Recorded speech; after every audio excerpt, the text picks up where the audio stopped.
Telangana CM Revanth Reddy ఇవాళ భద్రాద్రి కొత్తగూడెం జిల్లాలో పర్యటించనున్నారు. జిల్లాలోని చంద్రగొండ మండలం బెండలపాడు గ్రామంలో నిర్మించిన ఇందిరమ్మ ఇళ్లను సీఎం ప్రారంభిస్తారు.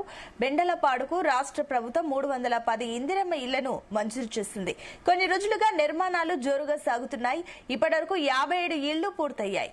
మరో 95 నిర్మాణ దశలో ఉన్నాయి. 23 ఇళ్లకు ముగ్గు పోశారు. ఇక వర్షాలతో మరో 135 ఇళ్ల నిర్మాణంలో జాప్యం జరుగుతోంది.